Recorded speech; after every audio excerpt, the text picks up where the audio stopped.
What's up, YouTube? Back at it again with yet another banger video. This time we're taking a look at Mickey Rat, an underground comic by Robert Armstrong. You know, Mickey Mouse recently went into public domain with the Steamboat Willie cartoon, and I've been seeing a lot of parodies online, so I thought, what better opportunity would there be to look at this series than right now? Mickey Rat originally started off as just a drawing on a t-shirt, and after suggestions from his friends, Robert Armstrong decided to make a comic book about it. Today we're going to be looking at issue number 3, published by Last Gasp. With the first 2 issues, he was working with a writer named Chester Krill. By this point, he had gone off on his own and was writing and drawing. I love this cover. You know, I've said it before, I'm a sucker for the collage, and I think it's used to great effect here. You know, there's good ways and bad ways to do it, you know, and I think that this is a nice execution, a good effect.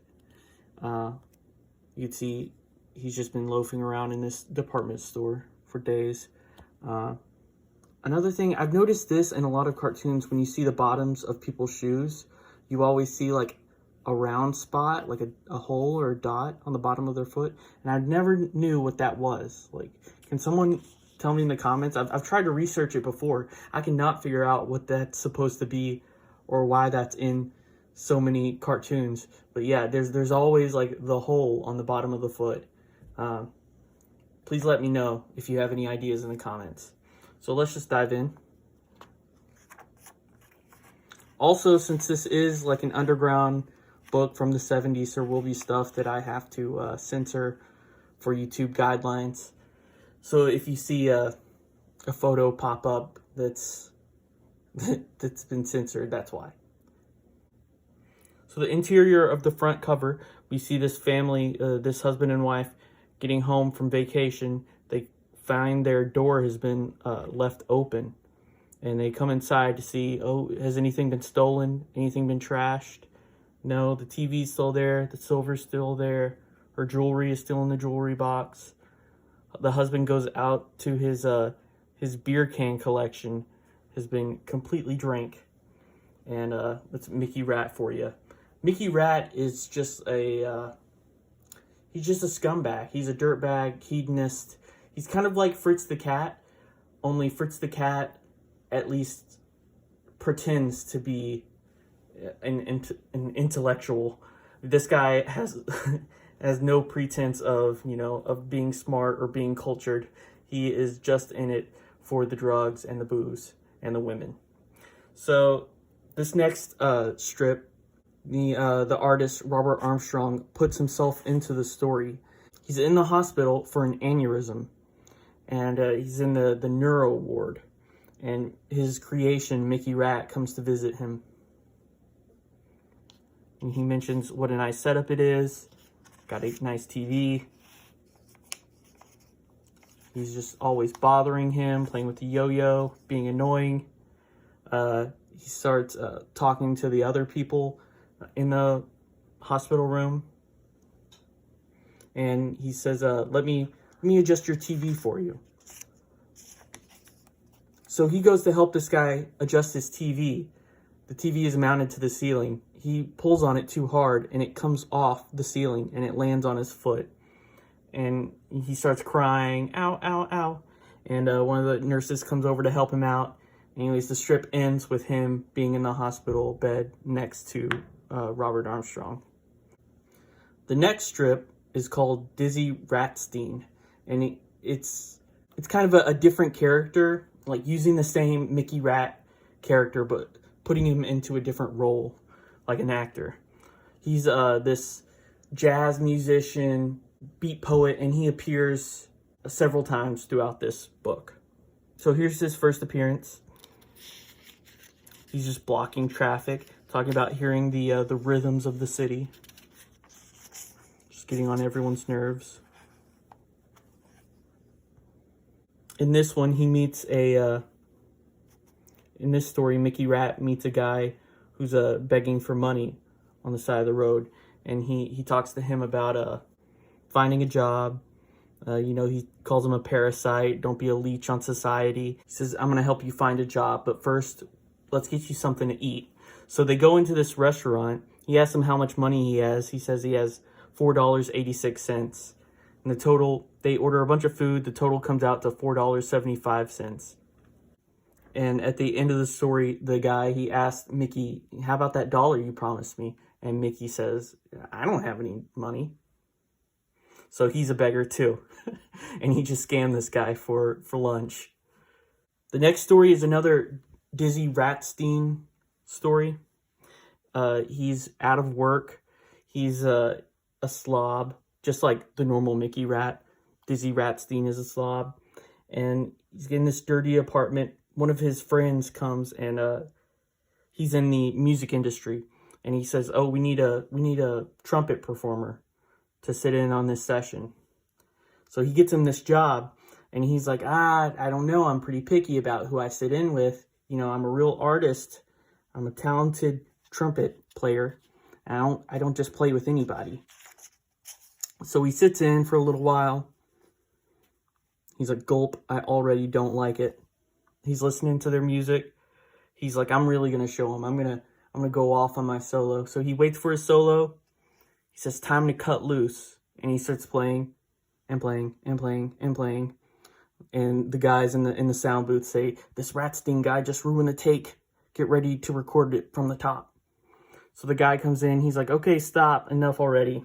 He's like, you went way too long. He said, you got too carried away with your solo. This time, play your part as written and no extended improv. And Dizzy says, I'm an artist. This is what I do. It's like, I'm trying to give you art, not just a product or whatever. So they're like, okay, well, let's just do it one more time. And please don't go off on your improvisations or whatever. And of course, he gets bitter about it. And that's exactly what he does. He goes off on an even longer and louder improv. And he's like, this guy in the sound booth, he says, we'll pay you the complete day's pay if you just leave right now and don't come back. Dizzy says, man, this is just typical of what an artiste has to put up with these days. At least they didn't find out I can't read music. And he gets a check for $200. I think it would have been best if they just ended it there. I mean, that's a pretty funny punchline that he can't read music. But it does go for another page of him playing in a bar and getting kicked out. But yeah, I think that's a funnier place to end it. Okay, here's a nice one called In Old Chinatown. Mickey Rat, he has one of those old magazines with like the novelty toys in it. And he sees these glasses that are supposed to make you look Chinese. And he takes them and he goes to Chinatown. And of course, he gets beaten up for wearing them. It's a funny short story. This next one is by another team, by Aldo and Bobo. It's called It's Party Time.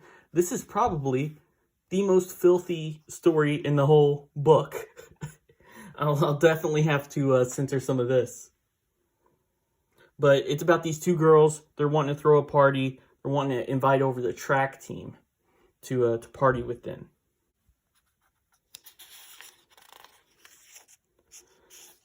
It's 8:30.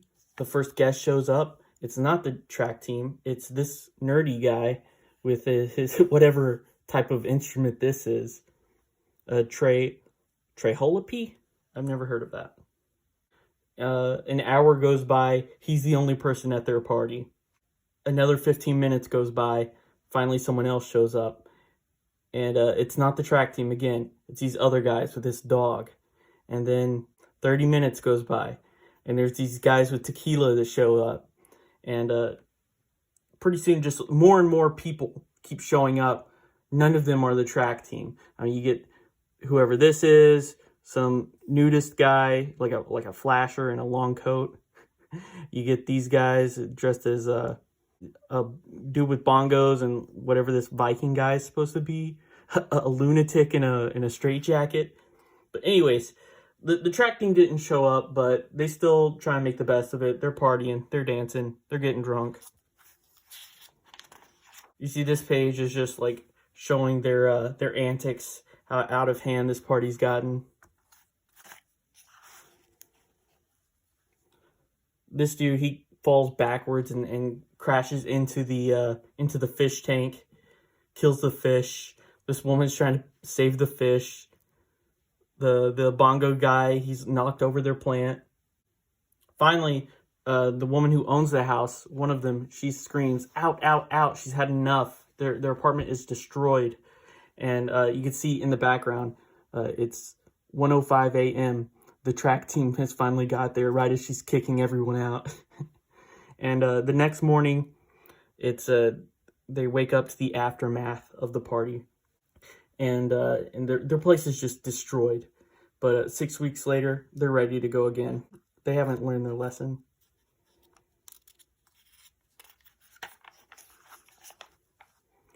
This one doesn't make any sense. I tried to understand the joke. I read it a couple times. I don't get what's supposed to be funny. And I just was unimpressed with this one. So we're going to skip it. The next one, Mickey Rat, he's talking about his appreciation for art.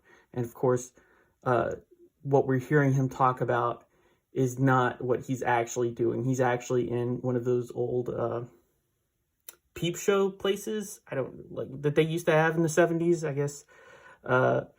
You go into like one of these stalls and you can see like porn on a screen. I don't know. That'll be another one I have to censor. All right, I think this is the last story. It's called About Face. So Mickey Rat, he's living at a putt-putt place, and he's having dreams about himself being in a carnival and being the only man in existence. And he's surrounded by women who all love him, you know, because he's the only man around. And he wakes up, he decides to take a walk, he pees off an overpass, he goes to a gas station, he shoplifts, he takes a bunch of candy, and he's sitting on the side of the road eating it when he sees these girls outside the gas station, and he invites them back to his place. And it takes some convincing, but they're like, okay, fine, we'll stop by. And of course, he's imagining like an orgy with them. And they get back to his place, and it's disgusting. He's got a chair that's propped up by a cinder block. There's just trash everywhere. He's got a tiny TV. Of course, he is trying to seduce the blonde, and she's just not having it at all. It completely goes against like this fantasy that it shows, his fantasy in his head, and she's not into it. She punches him right in the gut, and they all leave. So Mickey, getting rejected, he goes and meets up with his male friends, you know, and they're the couch potatoes. I didn't know this until researching this comic. This comic invented the phrase couch potato. It was a term that wasn't used before this comic. So the original couch potatoes, it's just these guys who have this collection of TVs, and Mickey Rat goes to visit them, and he's telling them this story about his day, and he just completely changes the events to make himself sound better and sound more smooth. And we know as the reader that he's lying, of course, because we've seen these events. He goes back home. He realizes, oh, maybe things didn't work out because my apartment is so disgusting. So he decides to go next door and borrow stuff from the neighbors. And you see he takes almost everything out of their house. And he's impressed with how nice his place looks now because he's just taken everything out of the neighbor's house and put it in his. And he's like, maybe that wasn't it. Maybe they just didn't like my physique. He decides to get all this exercising equipment and try and get in shape. And it works. And he loses some weight. He changes his clothes. The couch potatoes go to visit Mickey Rat, and they see through the window that he's with a girl in there, that apparently his redecoration and his workout and new clothes have all helped him finally bring a girl home, and she seems into it. And he's giving her a massage.